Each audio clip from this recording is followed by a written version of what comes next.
Famille, ça chauffe sur Diomaye Faye actuellement là. Oui, oui. Depuis qu'il a limogé Ousmane Sonko, tous les bons petits de Ousmane Sonko sont en train de démissionner en poids. Et oui, il n'y a pas de trahison en Chine. Il n'y a pas de trahison en Chine. Si toi tu es traite, les autres là, ils ne sont pas traites. Ils vont te montrer que eux là, ils sont toujours avec Ousmane Sonko. Et nous aussi, on est avec Ousmane Sonko jusqu'à l'Ascaras. Famille! Historique au Sénégal, le président de l'Assemblée nationale démissionne et laisse sa place à Ousmane Sonko, le coup de maître d'Ousmane Sonko. L'exécutif et le législatif se font face direct. 1. Le sacrifice tactique d'El Malick Ndiaye. Tout a commencé par un communiqué officiel qui a pris tout le monde de court. La démission d'El Malick Ndiaye de son poste de président de l'Assemblée nationale, ce geste motivé publiquement par le sens de l'État et l'intérêt supérieur de la nation n'est absolument pas un aveu de faiblesse. C'est un retrait stratégique millimétré. En libérant volontairement le perchoir, il ouvre grand les portes de la deuxième plus haute fonction de la République à un homme clé. 2. Ousmane Sonko au perchoir. Le retour de la flamme immédiat. L'information est désormais validée par le bureau de l'Assemblée nationale et la conférence des présidences. Ousmane Sonko est réintégré et s'installe officiellement comme le nouveau président de l'Assemblée nationale. Après avoir quitté la tête du gouvernement, il rebondit instantanément à la tête du pouvoir législatif et il ne revient pas comme simple député de la majorité. Il devient le patron absolu de l'hémicycle et le deuxième personnage de l'État. Ami très proche d'Ousmane Sonko, député PASTEF, vient de rendre sa démission. Il nous dit cette décision procède d'un choix personnel, guidé avant tout par sa conception des institutions, de la responsabilité publique et de l'intérêt supérieur.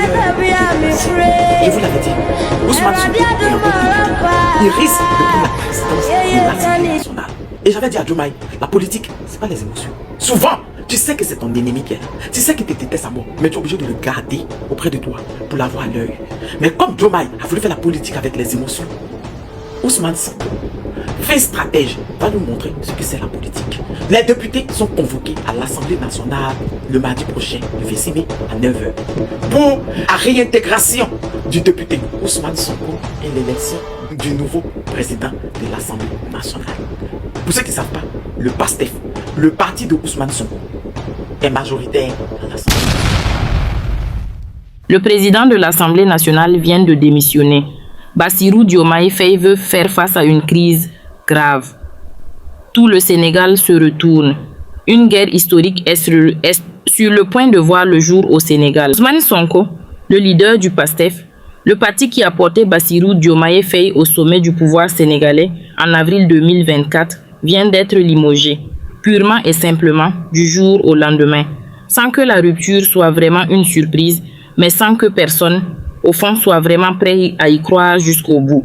Ce qui s'est passé au Sénégal ce vendredi-là, c'est bien plus qu'un simple remaniement ministériel. Ce n'est pas juste un président qui change de premier ministre comme on change de chemise. Non. Ce qui s'est passé, c'est une fracture. Une fracture au cœur même du mouvement qui avait promis au peuple sénégalais de tout changer, de tout rénover, de rompre définitivement avec les pratiques de l'ancien régime. Et cette fracture, elle s'est produite sous les yeux de millions de Sénégalais qui avaient cru, qui avaient espéré, qui avaient voté pour ce changement avec une conviction rare, avec une ferveur presque religieuse, avec la certitude que cette fois-ci c'était différent, que ces deux hommes-là ensemble allaient vraiment transformer le pays. Devant la maison d'Ousmane Sonko, dans la cité Kergorji de Dakar, des militants sont venus dès le samedi matin témoigner leur soutien à leur leader déchu. Certains avaient passé la nuit là, dehors, sur le bitume chaud, refusant de partir, refusant d'accepter ce qui venait de se passer. Dans leurs yeux, on lisait une incompréhension totale. Un sentiment de trahison profond, viscéral, qui ne demandait pas vraiment d'explication politique pour s'exprimer. Un homme parmi eux, la voix étranglée par l'émotion, a lâché ces mots qui résument tout. Le président a trahi le projet que nous avons porté et vendu aux Sénégalais. Je le dis haut et fort, il a trahi. Une femme, elle, confessait avoir passé la nuit devant la maison de Sonko. Et elle promettait déjà, avec une détermination intacte, de se battre pour faire de lui le président du Sénégal en 2029. Ce n'est pas anodin, ce n'est pas rien. Ces mots prononcés devant une maison de Dakar dans la chaleur du matin, par des gens ordinaires qui avaient tout misé sur un rêve politique, ces mots disent quelque chose d'essentiel sur ce que ce limogeage représente pour une partie du Sénégal. Pas juste une décision gouvernementale. Une trahison, une rupture de confiance. Un coup porté à quelque chose qui dépassait les deux hommes eux-mêmes. L'espoir d'une génération entière qui avait cru que le changement était enfin possible. Pourtant, à quelques kilomètres de là, Sur le campus de l'université Cheikh Anta Diop de Dakar, les réactions étaient plus nuancées, plus complexes, plus froides aussi. Ce campus qui avait été l'un des cœurs névralgiques de la résistance contre l'ancien président Macky Sall entre 2021 et 2024, ce campus où des étudiants s'étaient mis en première ligne pour porter Sonko et Yui au pouvoir, ce campus vibrait désormais d'une toute autre énergie. Le désenchantement avait remplacé l'enthousiasme. La lucidité avait pris la place de la foi. Un étudiant résumait ce sentiment avec une franchise désarmante. On n'est pas là pour défendre Sonko ni pour défendre Diomaye. Ils sont là uniquement pour leur propre intérêt. Un autre, plus mesuré, reconnaissait que le président avait le droit de prendre ses décisions. Un troisième, presque nostalgique, murmurait que l'amitié aurait dû primer, que la politique n'aurait pas dû les diviser. 3 voix, 3 postures différentes. Et dans cette diversité des réactions, on comprend déjà à quel point ce séisme politique est en train de recomposer le paysage sénégalais d'une manière que personne n'avait vraiment anticipée. Même ceux qui avaient perçu depuis des mois que la distance entre les deux hommes se creusait, que les désaccords s'accumulaient, que l'inévitable approchait à grands pas. Car oui, ce divorce était attendu. Oui, les signaux avant-coureurs étaient là. Mais il y a une différence entre savoir que quelque chose va se passer et vivre le moment où ça se passe vraiment. Et ce vendredi-là, le Sénégal a vécu ce moment-là, brutalement, sans ménagement, avec toute la violence silencieuse que contient une décision politique prise au sommet de l'État. Revenons un instant en arrière pour bien mesurer ce qui vient de se passer. Bassirou, Diomaye Faye et Ousmane Sonko ne sont pas simplement 2 personnalités politiques qui se sont associées par opportunisme. Non. Ces 2 hommes partagent une histoire longue, intense, douloureuse parfois. Ils se sont battus ensemble. Ils ont été persécutés ensemble par le régime de Macky Sall. Sonko, c'est celui qui a porté le projet politique. Diomaye, c'est celui qui l'a choisi pour incarner la candidature présidentielle quand lui-même était empêché de se présenter. C'est Sonko qui a dit aux Sénégalais « Votez pour Diomaye, c'est voter pour moi ». Et les Sénégalais l'ont fait, en masse, avec une majorité que peu de candidates avaient obtenue au premier tour. Ils sont entrés en fonction ensemble en avril 2024, il y a tout juste un peu plus de 2 ans. À l'époque, tout semblait possible. Un programme de rupture ambitieux, un agenda de transformation profonde du Sénégal, des promesses de souveraineté, de reddition des comptes, de justice sociale, de développement endogène. Le pays entier regardait dans la même direction. Et ces 2 hommes, apparemment soudés, apparemment complémentaires, portaient cet espoir collectif avec une énergie qui semblait inépuisable. Mais voilà, la réalité du pouvoir est toujours plus complexe que les discours de campagne. Et au fil des mois, quelque chose a commencé à se fissurer entre eux. Pas de manière spectaculaire, au début. Pas de clash public brutal. Plutôt une accumulation de petits désaccords, de tensions à bas bruit, de divergences de vision qui s'élargissaient semaine après semaine. Des différences de style d'abord, de tempérament. Sonko, volcanique, frontal, populiste dans le bon sens du terme, homme des foules et des tribunes enflammées. Diomaye, plus retenu, plus institutionnel, cherchant à incarner la fonction présidentielle avec une forme de dignité et de hauteur. 2 personnalités que le combat commun avait soudées, mais que l'exercice du pouvoir allait progressivement distancier. Et puis, au-delà des personnalités, il y avait les vraies questions de fond, les divergences programmatiques, les choix stratégiques. Car quand on gouverne un pays, il faut choisir, il faut arbitrer, il faut trancher des nœuds gordiens que les discours d'opposition permettaient d'éviter. Et sur la question la plus cruciale, la plus urgente, la plus lourde de conséquences pour l'avenir du Sénégal, les 2 hommes ne voyaient pas les choses de la même façon. Cette question, c'est celle de la dette. De cette dette colossale, vertigineuse, héritée de l'ère Macky Sall et qui pesait comme une chape de plomb sur les ambitions du nouveau gouvernement. Lorsqu'ils sont arrivés au pouvoir, Diomaye et Sonko avaient lancé un audit des finances publiques. Un exercice de transparence censé permettre de faire la lumière sur la réalité des comptes de l'État. Ce que cet audit a révélé a stupéfié les observateurs. 7 milliards de dollars de dettes supplémentaires cachées non identifiées dans les chiffres officiels légués par l'ancien président. 7 milliards. Un chiffre qui ne disait pas grand-chose aux citoyens ordinaires, mais qui, dans la réalité des finances publiques, représentait une catastrophe. Parce que cette découverte a transformé le Sénégal, en l'espace de quelques semaines, dans le pays le plus endetté du continent africain. avec une dette atteignant 132% du PIB, 132% de la production économique annuelle du pays. C'est un niveau qui ne laisse aucune marge de manœuvre, aucun espace pour investir, pour créer des emplois, pour financer les services publics, pour honorer les promesses faites aux Sénégalais pendant la campagne électorale. Face à cette réalité-là, deux logiques s'affrontent, deux visions du monde politique et économique. Et c'est précisément là que Diomaye et Sonko ont commencé à diverger de manière fondamentale, de manière irréconciliable peut-être. D'un côté, Bassirou Diomaye Faye, plus ouvert à l'engagement avec les institutions financières internationales, notamment le Fonds monétaire international, prêt à envisager une restructuration de la dette en échange d'une aide financière substantielle, même si cela impliquait d'accepter certaines conditions imposées par les créanciers extérieurs. Une approche pragmatique, réaliste selon ses partisans, capitulative selon ses détracteurs. De l'autre côté, Ousmane Sonko, ancré dans une tradition profondément souverainiste, héritier d'une pensée politique qui refuse par principe de soumettre les choix économiques nationaux au diktat des partenaires extérieurs. Pour Sonko, la dette devait être gérée de l'intérieur par des mesures d'austérité budgétaire, par un contrôle strict des dépenses publiques. Une approche plus douloureuse à court terme pour la population, mais préservant selon lui l'indépendance de décision du pays. Ce n'est pas une querelle abstraite de théoriciens. Ce sont des choix qui ont des conséquences directes, immédiates, sur la vie quotidienne des Sénégalais. Parce que pendant que les deux hommes se débattaient de la stratégie à adopter, les investissements restaient gelés, les projets de construction et d'infrastructures tournaient au ralenti. Le secteur du BTP voyait ses chantiers s'interrompre. Des milliers d'ouvriers se retrouvaient sans travail. L'économie piétinait et la frustration populaire, elle, ne cessait de monter. Cette question de la dette n'est pas quelque chose que l'on peut repousser à demain, à dans 6 mois, à une autre mandature. C'est une urgence absolue qui conditionne tout le reste. Et c'est sur cette urgence que les deux hommes n'ont pas réussi à s'entendre.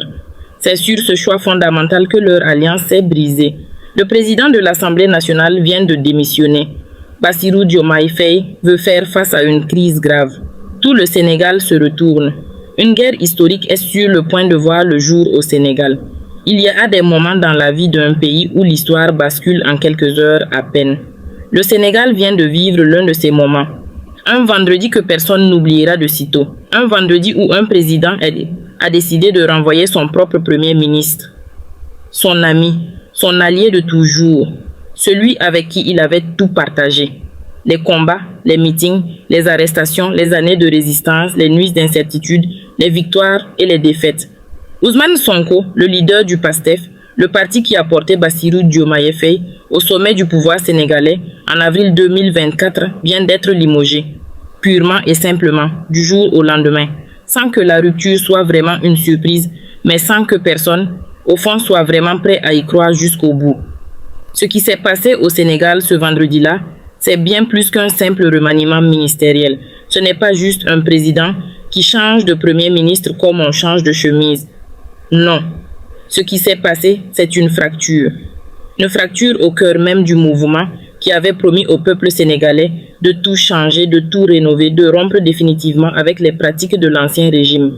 Et cette fracture, elle s'est produite sous les yeux de millions de Sénégalais qui avaient cru, qui avaient espéré, qui avaient voté pour ce changement avec une conviction rare, avec une ferveur presque religieuse, avec la certitude que cette fois-ci, c'était différent, que ces deux hommes-là, ensemble, allaient vraiment transformer le pays. Devant la maison d'Ousmane Sonko, dans la cité Kergorji de Dakar, des militants sont venus dès le samedi matin témoigner leur soutien à leur leader déchu. Certains avaient passé la nuit là, dehors, sur le bitume chaud, refusant de partir, refusant d'accepter ce qui venait de se passer. Dans leurs yeux, on lisait une incompréhension totale. Un sentiment de trahison profond, viscéral, qui ne demandait pas vraiment d'explication politique pour s'exprimer. Un homme parmi eux, la voix étranglée par l'émotion, a lâché ces mots qui résument tout. Le président a trahi le projet que nous avons porté et vendu aux Sénégalais. Je le dis haut et fort, il a trahi. Une femme, elle, confessait avoir passé la nuit devant la maison de Sonko. Et elle promettait déjà, avec une détermination intacte, de se battre pour faire de lui le président du Sénégal en 2029, Ce n'est pas anodin, ce n'est pas rien. Ces mots prononcés devant une maison de Dakar, dans la chaleur du matin, par des gens ordinaires qui avaient tout misé sur un rêve politique, ces mots disent quelque chose d'essentiel sur ce que ce limogeage représente pour une partie du Sénégal. Pas juste une décision gouvernementale, une trahison, une rupture de confiance, un coup porté à quelque chose qui dépassait les deux hommes eux-mêmes. L'espoir d'une génération entière qui avait cru que le changement était enfin possible. Pourtant, à quelques kilomètres de là, sur le campus de l'université Cheikh Anta Diop de Dakar, les réactions étaient plus nuancées, plus complexes, plus froides aussi. Ce campus qui avait été l'un des cœurs névralgiques de la résistance contre l'ancien président Macky Sall entre 2021 et 2024. Ce campus où des étudiants s'étaient mis en première ligne pour porter Sonko et Yewwi au pouvoir. Ce campus vibrait désormais d'une toute autre énergie. Le désenchantement avait remplacé l'enthousiasme. La lucidité avait pris la place de la foi. Un étudiant résumait ce sentiment avec une franchise désarmante. On n'est pas là pour défendre Sonko, ni pour défendre Diomaye. Ils sont là uniquement pour leur propre intérêt. Un autre, plus mesuré, reconnaissait que le président avait le droit de prendre ses décisions. Un troisième, presque nostalgique, murmurait que l'amitié aurait dû primer, que la politique n'aurait pas dû les diviser. Trois voix, trois postures différentes. Et dans cette diversité des réactions, on comprend déjà à quel point ce séisme politique est en train de recomposer le paysage sénégalais d'une manière que personne n'avait vraiment anticipée. Même ceux qui avaient perçu depuis des mois que la distance entre les deux hommes se creusait, que les désaccords s'accumulaient, que l'inévitable approchait à grands pas. Car oui, ce divorce était attendu. Oui, les signaux avant-coureurs étaient là. Mais il y a une différence entre savoir que quelque chose va se passer et vivre le moment où ça se passe vraiment. Et ce vendredi-là, le Sénégal a vécu ce moment-là, brutalement, sans ménagement, avec toute la violence silencieuse que contient une décision politique prise au sommet de l'État.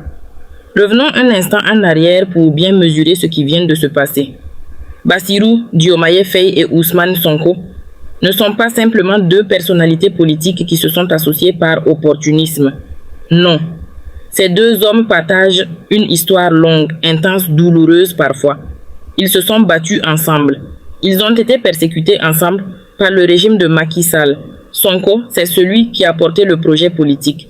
Diomaye, c'est celui qui l'a choisi pour incarner la candidature présidentielle quand lui-même était empêché de se présenter.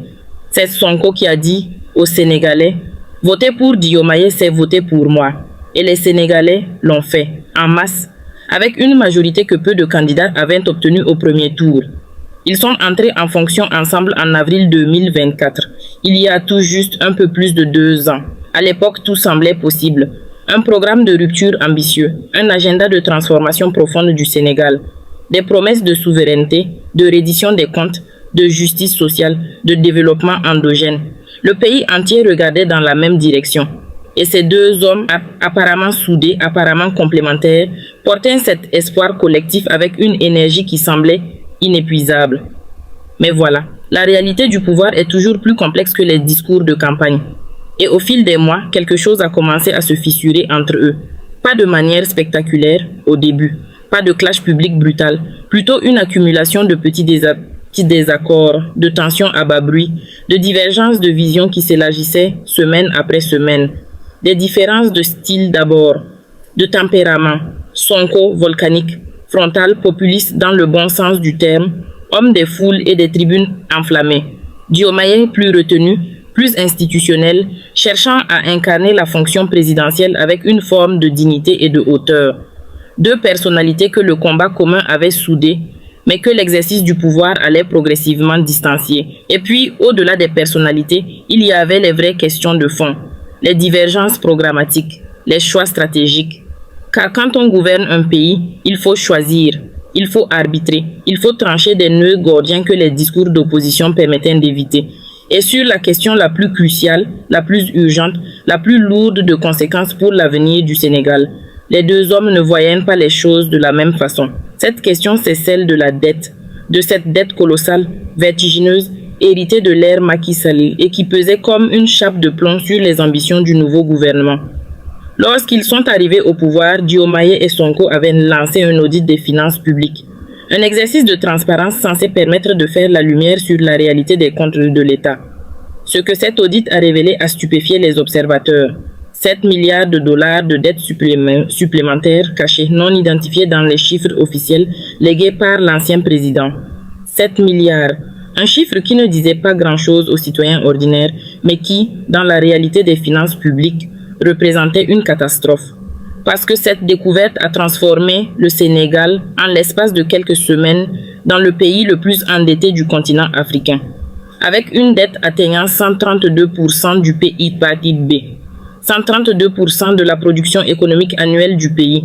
C'est un niveau qui ne laisse aucune marge de manœuvre, aucun espace pour investir, pour créer des emplois, pour financer les services publics, pour honorer les promesses faites aux Sénégalais pendant la campagne électorale. Face à cette réalité-là, deux logiques s'affrontent, deux visions du monde politique et économique. Et c'est précisément là que Diomaye et Sonko ont commencé à diverger de manière fondamentale, de manière irréconciliable peut-être. D'un côté, Bassirou Diomaye Faye, plus ouvert à l'engagement avec les institutions financières internationales, notamment le Fonds monétaire international, prêt à envisager une restructuration de la dette en échange d'une aide financière substantielle, même si cela impliquait d'accepter certaines conditions imposées par les créanciers extérieurs. Une approche pragmatique, réaliste selon ses partisans, capitulative selon ses détracteurs. De l'autre côté, Ousmane Sonko, ancré dans une tradition profondément souverainiste, héritier d'une pensée politique qui refuse par principe de soumettre les choix économiques nationaux au diktat des partenaires extérieurs. Pour Sonko, la dette devait être gérée de l'intérieur par des mesures d'austérité budgétaire, par un contrôle strict des dépenses publiques. Une approche plus douloureuse à court terme pour la population, mais préservant selon lui l'indépendance de décision du pays. Ce n'est pas une querelle abstraite de théoriciens. Ce sont des choix qui ont des conséquences directes, immédiates, sur la vie quotidienne des Sénégalais. Parce que pendant que les deux hommes débattaient de la stratégie à adopter, les investissements restaient gelés. Les projets de construction et d'infrastructures tournaient au ralenti. Le secteur du BTP voyait ses chantiers s'interrompre. Des milliers d'ouvriers se retrouvaient sans travail. L'économie piétinait et la frustration populaire, elle, ne cessait de monter. Cette question de la dette n'est pas quelque chose que l'on peut repousser à demain, à dans 6 mois, à une autre mandature. C'est une urgence absolue qui conditionne tout le reste. Et c'est sur cette urgence que les deux hommes n'ont pas réussi à s'entendre. C'est sur ce choix fondamental que leur alliance s'est brisée.